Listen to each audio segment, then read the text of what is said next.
Assalamualaikum warahmatullahi wabarakatuh. Alhamdulillahilladzi sayyaral kawakiba wa ajras sahab. Asyhadu an la ilaha illallah wahdahu la syarika lah wa asyhadu anna Muhammadan abduhu wa rasuluhu dzul qalbis salim wal khulqil azim. Allahumma salli ala sayyidina Muhammadin sallallahu alaihi wasallam wa ala alihi wa sahbihi ajma'in amma ba'd. Fa ya ibadallah usikum wa iyaya bitaqwallah faqad fazal muttaqun. Qala Allah ta'ala fi Qur'anihil Karim. A'udzu billahi minasy syaithanir rajim. Bismillahirrahmanirrahim. Ma asaba min musibatin illa biiznillah wa may yu'min billahi yahdi qalbah wallahu bikulli syai'in alim. Sadaqallahul azim wa sadaqan nabiy rasuluhul karim wa nahnu ala dzalika minasyahidin wasyakirin abid ya Allah ya rabbal alamin. Daramang Bapak Ibu, Alhamdulillah. Alhamdulillah di pagi yang cerah ini kita sama-sama bisa berkumpul bermunajat kepada Allah Subhanahu wa taala, diawali dengan salat subuh berjamaah yang insyaallah hadirnya kita di tengah-tengah masjid ini, Masjid Al-Huda Kecamatan Rancasari. Mudah-mudahan orang sadayana aya dina ridhona Allah Subhanahu wa taala. Niatkeun i'tikaf Bapak Ibu, ya Allah, niat i'tikaf di masjid ini selama kita berada di masjid ini niat karena Allah taala.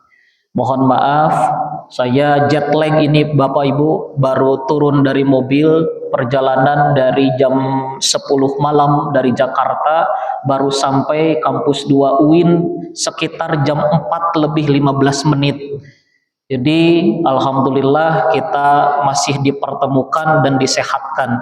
Mudah-mudahan kita semua ada dalam ridhonya Allah Subhanahu wa taala. Singkat saja, mudah-mudahan abdi mung setengah jam selanjutnya kita tanya jawab. Itu pun kalau Bapak Ibu ada sesuatu yang perlu didiskusikan. Siap Bapak Ibu di kawitan? Alhamdulillah siap ya.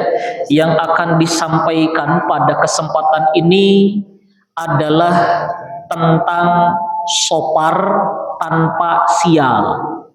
Kita akan mengkaji tentang fikih tawakal dengan kaitannya fikih tawakal ini melawan atau versus mitos modern di zaman sekarang. Karena Bapak Ibu, kita sedang di bulan Sopar, bukan Sapar Pak ya, tapi Sopar. Kalau Sapar itu artinya berpergian, itu Sapar. Bahasanya adalah Sopar. Sopar itu artinya kosong, nol. Kenapa disebut kosong? Kenapa disebut nol? Kenapa Sopar? Karena diasumsikan pada bulan yang lalu adalah bulan sebelum Sopar, bulan kemarin bulan Muharram. Bulan Muharram itu ternyata Pak, bulan Muharram bulan kemarin itu yang telah kita lalui artinya yang diharamkan dalam agama. Muharramun. Jadi ketika kita bertanya bagaimana cara mengawali tahun dalam Islam, jawabannya adalah nama bulan yang pertama, Muharram, dengan menjauhkan diri, keluarga, lingkungan, tempat kita bekerja, atau bahkan dimanapun kita berada dari hal-hal yang diharamkan dalam agama. Maka nama bulan Muharram adalah isyarah atau isyarat bagi kita untuk mengawali tahun Islam dengan kita menghindarkan dari yang diharamkan dari agama. Nah, yang diharamkan teh naon wae cenah Pak? Contoh, judi online ataupun offline haram. Kita cek di keluarga kita, di diri kita, sudahkah kita terbebas dari judi? Sudah, insya Allah. Kita cek lagi yang diharamkan dalam agama, khamr, apapun jenisnya, diminum, pil, dihisap, disuntik, apapun. Kalau keluarga kita sudah terbebas, alhamdulillah. Kita cek lagi Pak, apalagi yang diharamkan dalam agama Bapak Ibu. Tahun Pak? maksiat, zina, mendekatinya saja tidak boleh, apalagi melakukannya. Di pom bensin itu larangannya salah satunya adalah merokok. Ayah henteu larangan ngadurukan. Teu aya, apakah boleh ngadurukan? Pan anu dilarang mah main HP bisi radiasi, nyeungeut rokok bisi kahuruan kan gitu. Ai ngadurukan boleh tidak Bapak Ibu? Komodei, nah ieu teh bimana komodei? Zina di dalam Al-Qur'an itu la taqrabu, jangan engkau dekati, apalagi melakukannya. Kita lihat ke dalam keluarga kita, cek anak-anak kita atau bahkan kita sebagai orang tuanya atau siapapun yang tinggal di rumah kita, apakah sudah terbebas dari zina atau mendekati zina?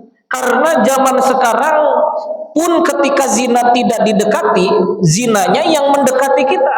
Zina mata melalui aplikasi-aplikasi yang ada di handphone kita. Nah ini Pak, jadi ketika kita menginstal aplikasi yang mendekatkan diri kepada perzinahan, itu pun menjadi sesuatu yang diharamkan, dilarang dalam agama. Kita cek dulu, kalau sudah tidak ada, lanjut ke tahap selanjutnya, apalagi yang diharamkan dalam agama. Riba itu dekat dengan masyarakat. Apakah kita sudah terbebas dari riba? Apakah kita sudah terbebas dari utang piutang anu aya langkungna? Apakah kita ngambil motor, ngambil mobil, KPR rumah atau renovasi cicilan rumah melalui pinjaman dari bank konvensional? Kalau itu memang ada di kita, berarti ribanya masih ada.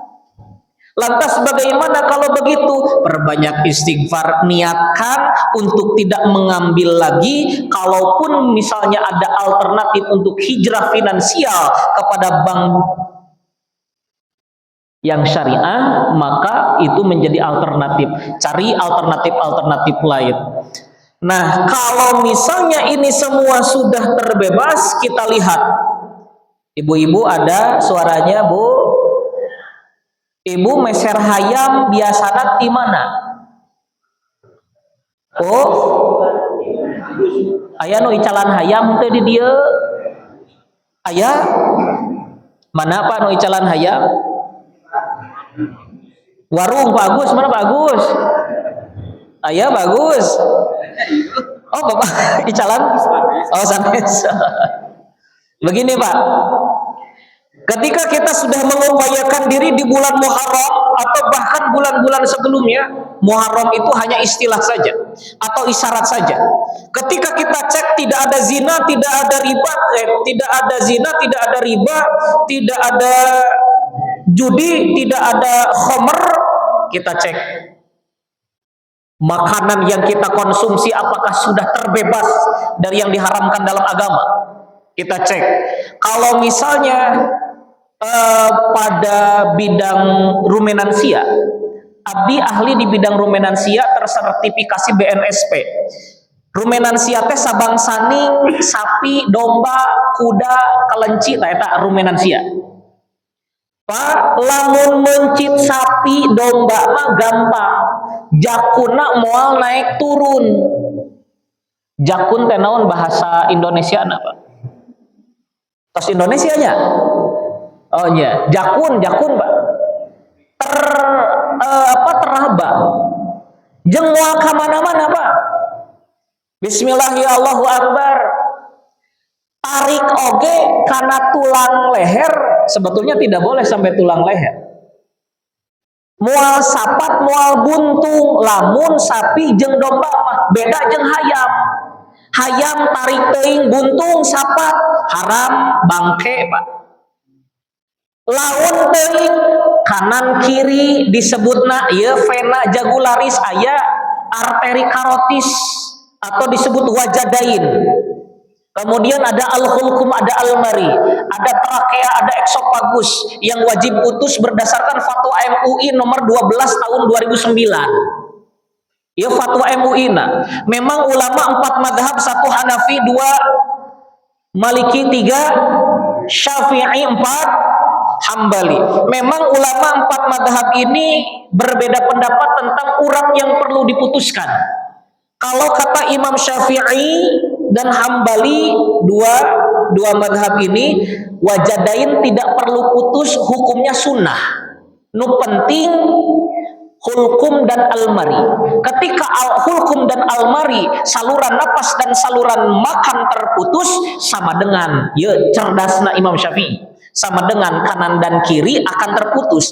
Ini berfungsi untuk unta, domba, sapi. Beda jeung hayam. Jadi wajadain dina hayam kadang muter ke pengkerpa. Aya nu cok mencit hayam di dia bapak-bapak. Ada Pak? Pernah mencit hayam enggak Pak? Pernah. Barangkali ketika kita mencit hayam, yang dirasakan, punten, ini kami bongkar karena harus mengupayakan sesuatu yang kita makan itu betul-betul halal, bukan bangke. Wajadain yang di kanan kiri kadang ke belakang, jadi teka keret. Saya survei ke pasar-pasar, ternyata ada yang sayatannya sempurna, aya nu teka keret, dan itu dijual di pasar Pak. Aya nu teka keret, semu hejo teh kumaha bahasa Indonesia na Pak? Geneuk di Sunda kenehnya.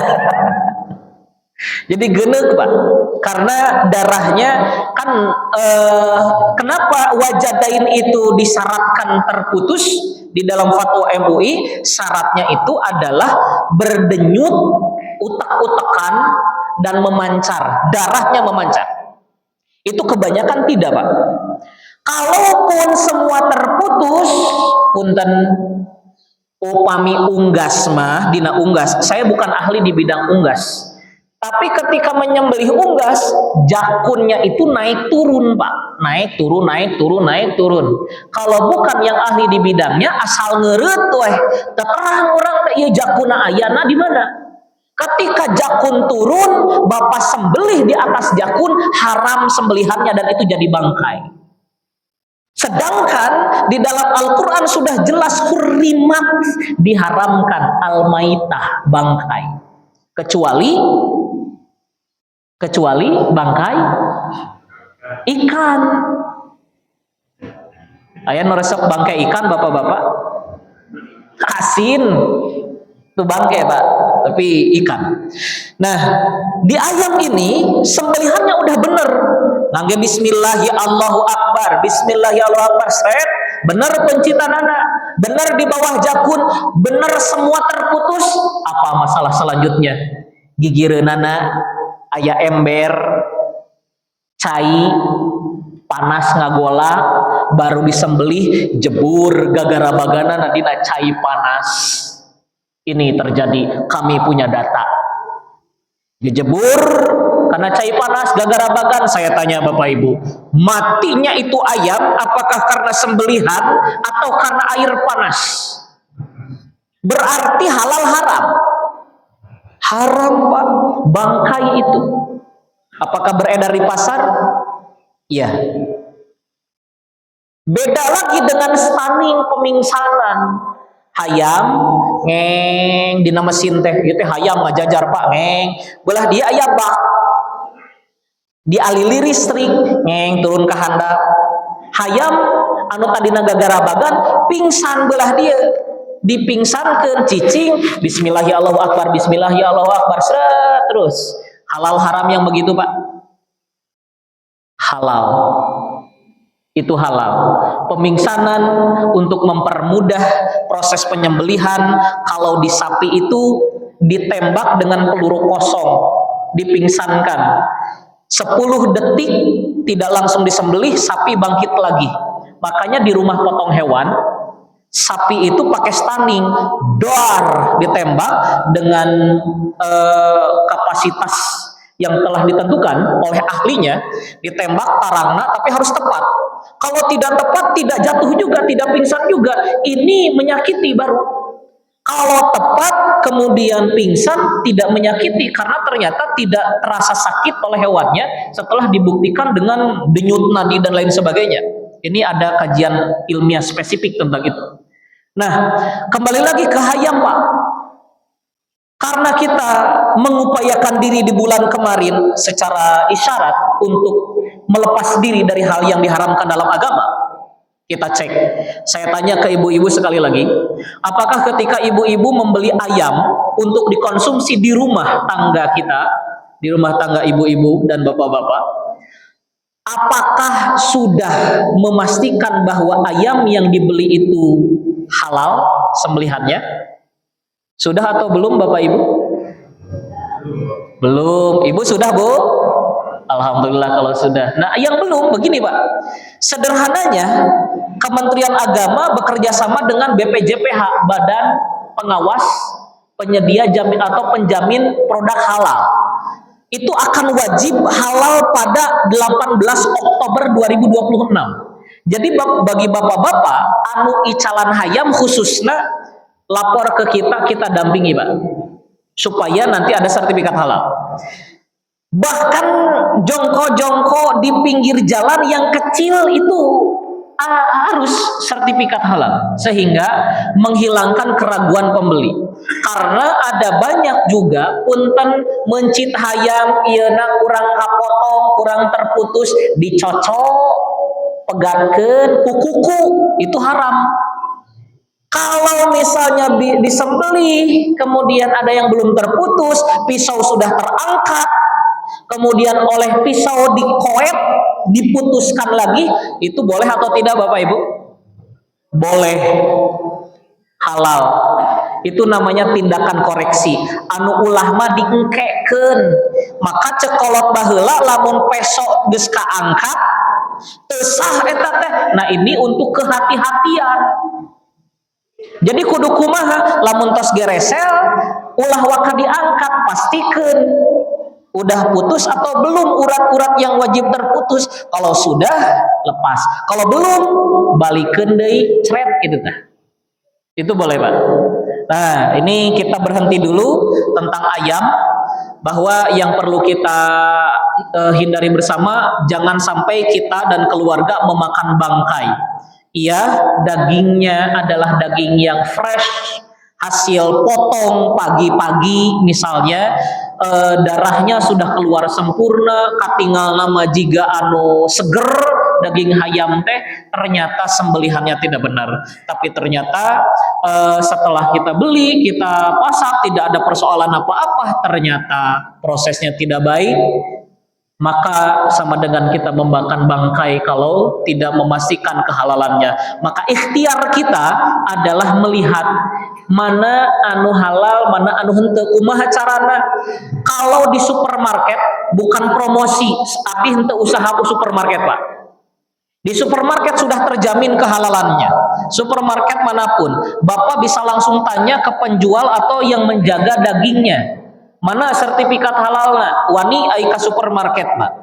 Teu wani teh lamun ka pasar tradisional bisi diamuk masa. Jadi kudu lalaunan urang teh nanyakeunana teh, Pak. Nah, maka ikhtiar kita adalah kita mencari tahu ini sudah ada label sertifikat halalnya atau belum tentang pemotongan ayam ini. Lain sebagainya yang demikian. Kurang lebih itu Pak tentang Muharram kemarin. Maka di bulan ini, di bulan Sofar, kita fokuskan. Sofar itu identik dengan larangan bulan. Dan datanya muncul ketika kami bertanya ke para kepala KUA di kota Bandung aja, pernikahan di bulan Syawal bagus, tinggi, bulan Dzulqa'dah turun sedikit, bulan Dzulhijjah rayagung naik doi pangseurna, kemudian di bulan Muharram masih ada tapi sedang-sedang saja, kemudian di bulan Sofar turun drastis. Di bulan Sofar bahkan ada KUA di wilayah kecamatannya yang tidak ada peristiwa nikah sama sekali. Nah, ini menunjukkan bahwa masih ada orang tua yang menganggap bahwa ulah nikahkeun budak lamun bulan Sofar. Nah, larangan bulan. Kemudian jangan transaksi yang berlebihan, jangan melakukan transaksi yang besar-besaran, jangan melakukan akad kesepakatan dan lain sebagainya. Ini terjadi di bulan Sofar karena bulan Sofar diyakini bulan atau waktu kesialan, hamamah, kesialan. Kemudian bulan Safar juga al-adzawa atau penularan penyakit. Ada satu hadis yang dimana baginda Nabi bersabda, la adzawa wala safara wala hamata. Tidak ada penularan penyakit, tidak ada kesialan, wala safar, dan tidak pula dikaitkan dengan bulan Safar. Kemudian ngacung seorang Arab Badui, mereka yang ngacung ini adalah orang wong deso, Pak. Kemudian ketika ngacung dia, ya Rasulullah, wa mabala ibli takuna fi ramli ka annahal bato, kumaha atuh onta abdi anu aya di tengah gurun. Kata dia, fayatil ba'irul ajra fayadkhulu bainaha wa yujribaha. Kemudian datang rombongan onta anu panyakitan, penyakit gatel, kusta, budug. Kemudian berpapasan, berinteraksi dengan untaku, dan untaku tertular, yujribha, tertular penyakit gatel eta. Jadi budug onta teh, dan itu terjadi di bulan Safar. Jadi ini adalah sanggahan dari seorang orang desa yang menyanggah pernyataan baginda Nabi. Kata Nabi, tidak ada penularan penyakit di bulan Safar atau dikaitkan dengan bulan Safar. Kumaha atuh onta abdi, kan onta abdi tertular di bulan Safar, gitu kurang lebih. Bagaimana kata Nabi? Sabda baginda Nabi, jawabnya begini, faman a'dal awal atusaha anu menularkan penyakit itu pertama kali kepada unta yang menularkanmu, kurang lebih begitu. Maka jawaban cerdas baginda Nabi secara tidak langsung, tidak ada kaitannya waktu dengan penularan penyakit. Bisa jadi yang menularkan penyakit pertama kali bukan di bulan Safar, bisa jadi dengan bulan-bulan lainnya. Maka hadirin Bapak Ibu rahimakumullah, ini merupakan isyarat bahwa tidak ada kaitannya waktu dengan penularan penyakit. Ini baru penularan penyakit. Kemudian yang kedua ada yang disebut dengan tatayur, Pak. Jadi kalau orang jahiliyah zaman dulu sebelum Islam dibawa oleh baginda Nabi, ketika ada rombongan dagang ini sudah siap berdagang, misalnya yang dituju itu adalah ke arah wetan. Wetan teh bahasa Indonesia naon, Pak?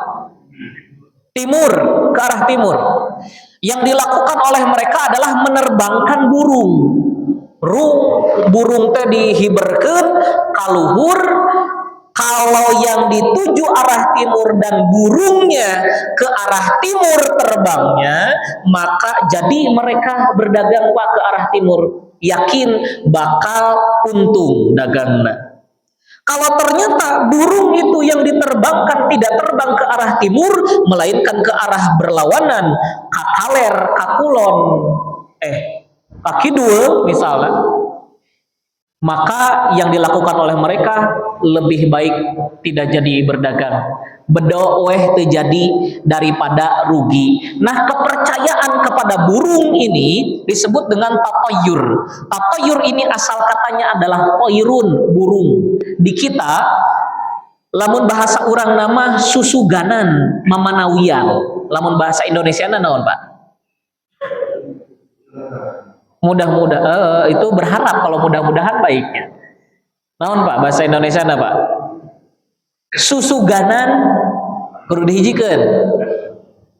Mamanawian barangkali barangkali teh berarti kalau bahasa sederhananya itu kita mau melakukan sesuatu itu diyakini, dinisbatkan keyakinannya itu kepada sesuatu, bukan kepada Allah. Ini yang salah.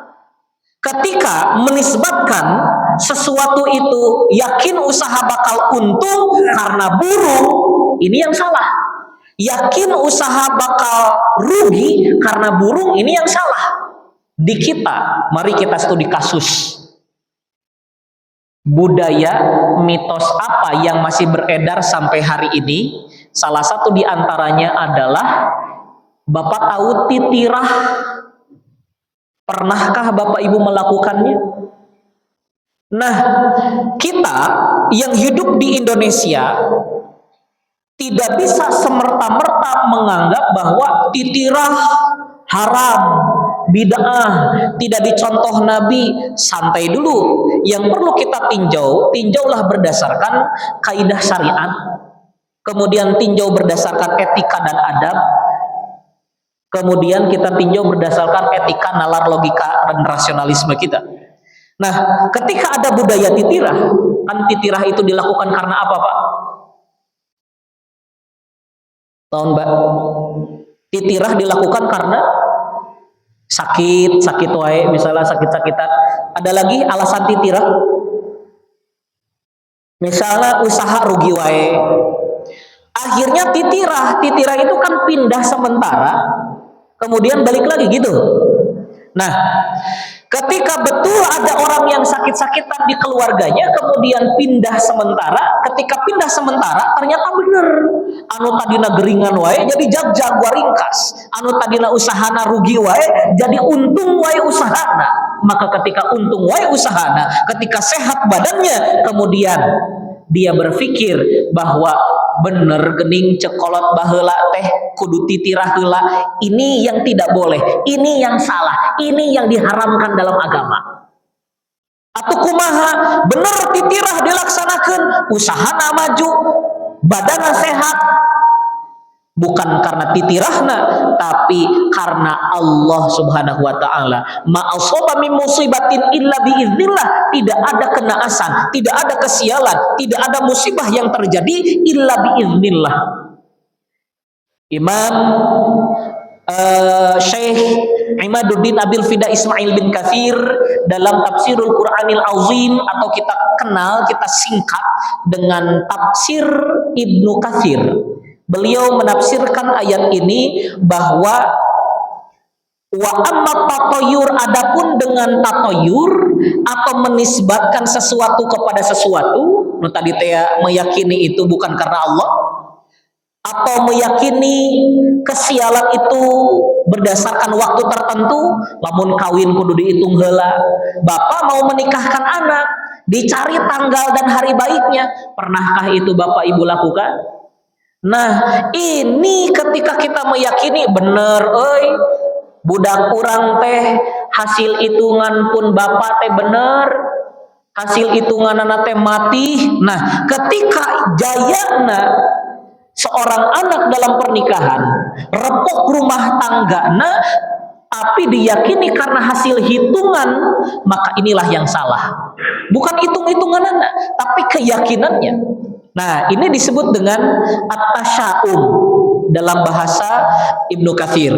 Kemudian kata Ibnu Katsir, idza asabat musibatun, ketika datang musibah kepada kita, bahasa orang nama gitu Pak, fa'alima annaha biqadrillah, kemudian dia meyakini bahwa musibah yang terjadi itu karena Allah, hudia atau hada, maka inilah petunjuk sebagaimana ayatnya, yahdi qalbah, Allah akan memberikan petunjuk ke dalam hatinya. Imam An-Nawawi menafsirkan satu hadis, bahwa kata Imam An-Nawawi menafsirkan hadis baginda Nabi, la adwa, tidak ada penularan penyakit, wala tiarota, tidak ada tiaroh, tidak ada susuganan, wala hamata, tidak ada kesialan, walau sopar, dan tidak ada dihubungkan dengan bulan sopar. Ini sabda baginda Nabi, kata Imam Nawawi dalam Sarah Muslim, dalam Al-Minhaj Sarah Muslim Ibn Hajjaj. Beliau berpendapat begini, wa amma tatoyur, adapun dengan tatoyur itu, fahuwa tasya'um abtalahu syar'u, telah dibatalkan dengan syariat. Ketika syariat hadir dibawa oleh baginda Nabi Muhammad sallallahu alaihi wasallam, maka terbatalkan segala sesuatu tentang hitung-hitunganana, tentang segala kepercayaanna. Begitupun dengan yang terjadi di kita, seperti yang tadi dicontohkan. Nah, tidak sedikit juga ada yang memiliki rasa ragu di dalam hatinya, kemudian keraguan itu membuat dirinya datang kepada peramal. Bener datang ke ajengan ke ustad nama, tapi ternyata ustad itu adalah kedok di balik keperamalannya, di balik kedukunannya. Maka ini yang terjadi di tengah-tengah masyarakat kita. Ibu dan bapak mau buka usaha, kemudian ragu, gimana ya caranya agar usaha ini bisa maju? Akhirnya apa yang dilakukan? Datang nyari kiai, nyari ajengan ke pelosok-pelosok kampung, kemudian dihitung hari baiknya, ibu nama nasaha, bapak nama nasaha, dihitung, aya hitungan anak sesa sabaraha, bapak tinggal di mana? Tinggal di mana itu Santosa Asih Jaya, laras Santosa, 3 suku kata Santosa Asih Jaya, eta teh masing-masing aya hitunganana. Sin sabaraha, to sabaraha, Santosa sin deui sabaraha, alif hiji, sih masukna kana ha, jim ya, itu teh masing-masing hurufna ada angka sir rahasia di balik huruf, kemudian dihijikeun cocok jeung nama orang. Ini yang terjadi, Pak, dan ini masih ada di tengah modern kita. Nah, kemudian setelah itu diyakini bahwa kalau itu yang diyakini membuat untung dan rugi usaha kita, maka pemahaman itulah yang salah, bukan dikembalikan kepada Allah. Dan kata baginda Nabi, kalau ada orang yang datang kepada orang-orang yang seperti itu, man ata arrofan, sing saha jalma anu datang ka peramal, lam tuqbal lahu sholatun arba'ina lailatan, tidak diterima sholatnya 40 malam. Ini konsekuensi spiritual yang pertama. Yang kedua, cukup nanya hungkul boga kahayang, kumaha carana hayang payu dagang teh. Kemudian cek kiai ustad ajengan teh, ieu wiridkeun, ieu wiridkeun, ieu wiridkeun. Aya nu bener eta teh, Pak. Aya nu bener ahli hikmah. Tapi orang hese ngabedakeun mana ahli hikmah nu bener, mana anu dukun, mana uskun, ustad dukun. Sederhananya begini, Pak. Ini saya kasih kata kuncinya. Contoh. Ini air, Pak. Kalau anu ahli hikmah beneran ngadoa mangga eueutkeun, dia tidak menyatakan bahwa air doa yang dia buat sakti, mati, itu poinnya. Dan semua dikembalikan kepada takdir Allah. Poinnya di situ. Tapi kalau uskun, dukun berkedok, ustad, kiai ajengan, apa yang dia lakukan? Ieu cai ku abdi sareng para santri tos diistighosahan. Ieu cai mati, ieu cai upami diawurkeun ka sudut-sudut dagangan ibu, insyaallah daganganna bakal payu, panarik rezeki ieu teh, Bu. Nah, tapi kamari oge aya nu bade meser ieu cai 20 juta ku abdi teu dipasihkeun. Mangga we ibu buantun sabaraha. Nah, hal-hal ini baru, karena sudah datang kepada orang pintar. Nah, disebut orang pintar karena lu datangna orang bodoh. Nah, datangna kanu kitu. Nah, ketika sudah buta mata dunia kita, sanajan nganjuk ngahutang dibeli ieu pacai, padahal lamun di warung meser sabaraha. Nah, ini bedanya. Ketika yang berkedok ustad kiai ajengan, ini dia akan menisbatkan ini dengan kesaktiannya, kemudian biasanya ada mahar. Nah, hal-hal yang seperti ini, kata Nabi, konsekuensi yang kedua, konsekuensi spiritualnya yang kedua adalah man ata kahinan, sing saha jalma anu datang ka dukun, au arrofan, atau kepada peramal, fasaddaqahu bima yaqul, kemudian dia percaya dengan apa yang dia ungkapkan. Kita percaya dengan apa yang diomongkan sang dukun misalnya.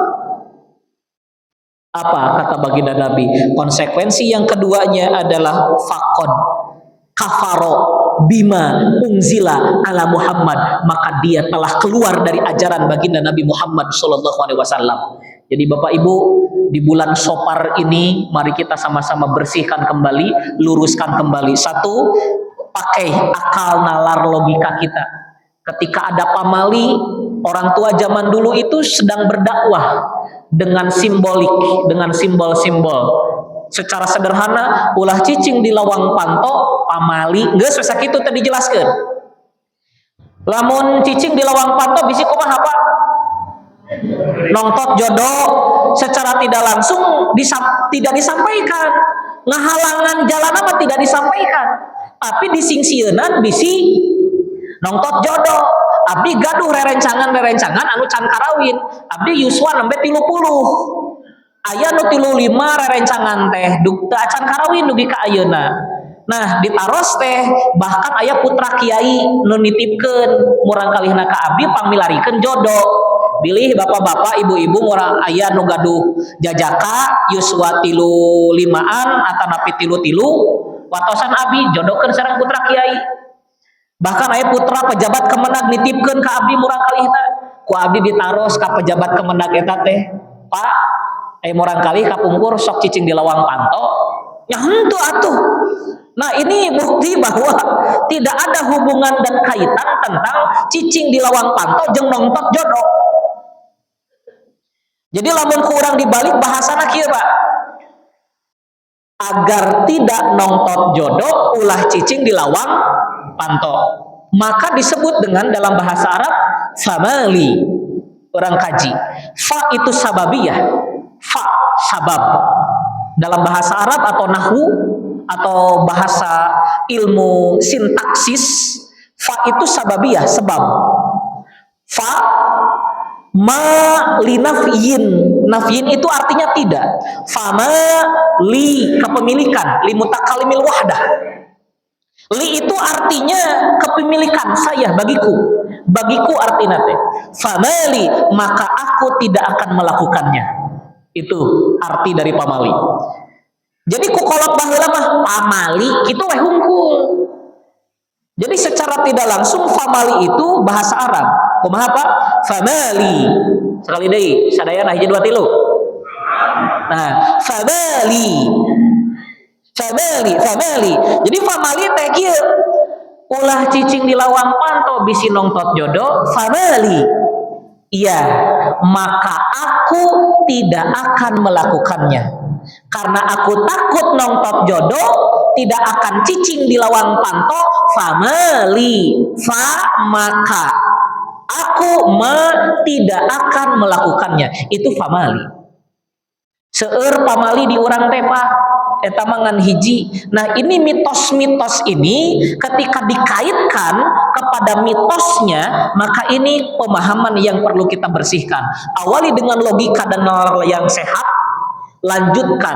Apa kalau misalnya ada rebowekasan di urang, aya tawasul istighosahan, jang tolak bala misalnya, jangan langsung dihakimi. Ada adab dan etika. Di dalam kaidah usul ada al-uraf.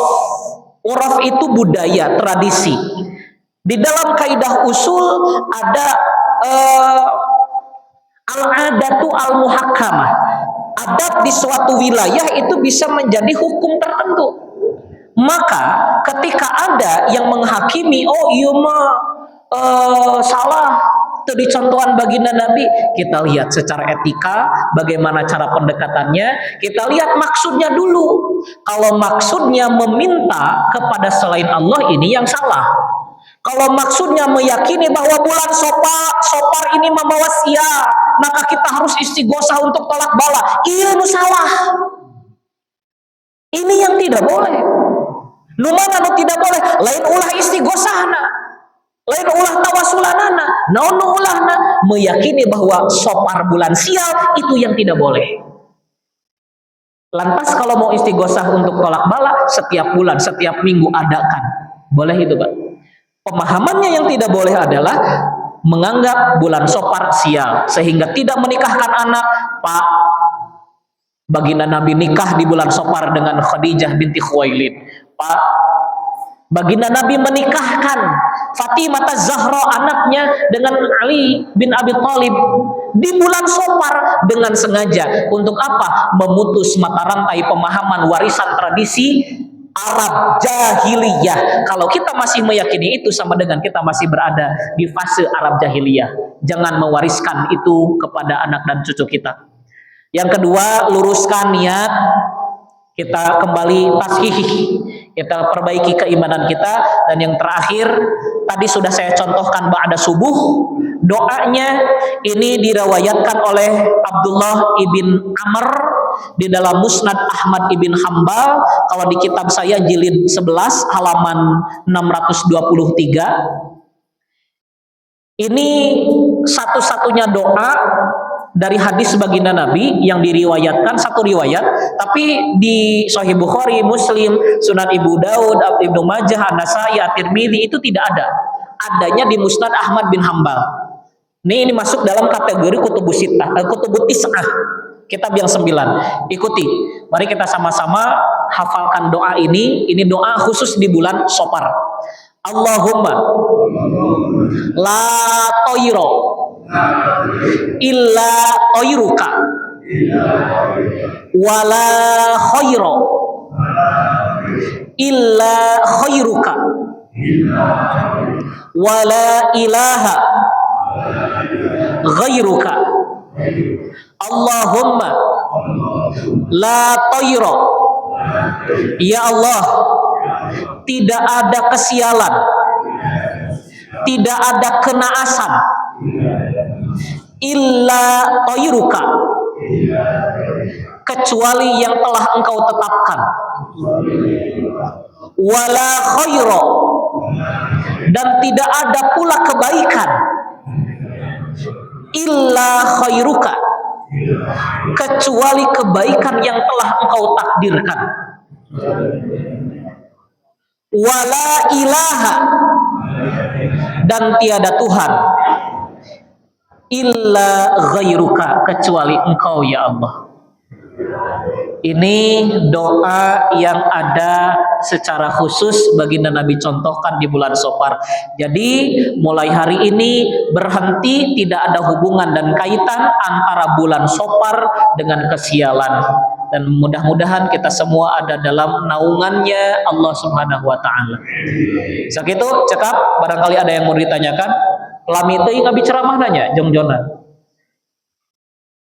Jadi saja papunten Bapak Ibu. Mangga cekap? Cekap ya.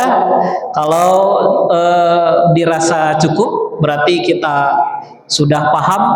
Ada dua kategori, hiji cukup teh karena paham, nu kadua karena lieur.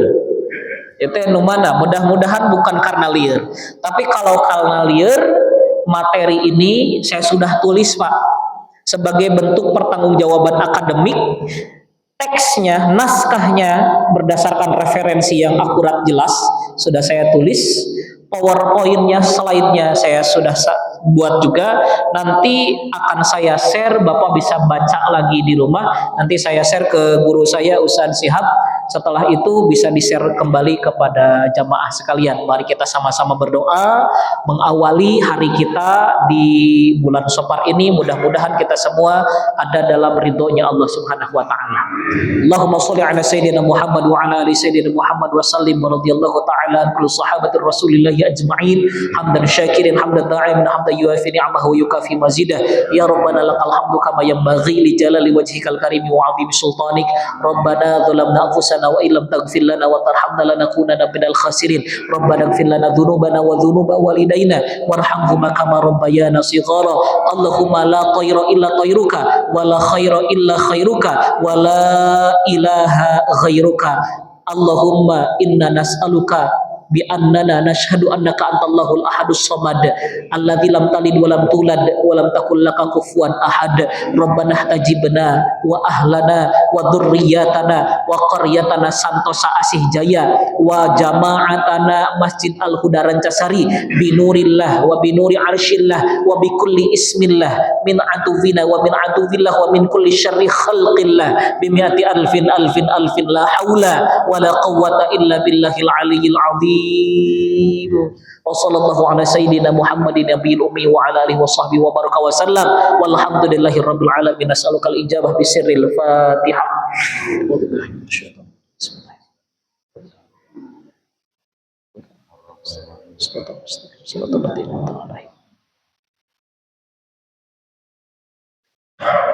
Amin ya Allah ya rabbal alamin. Hatur nuhun. Allahul muwaffiq ila aqwamit thoriq. Wassalamualaikum warahmatullahi wabarakatuh.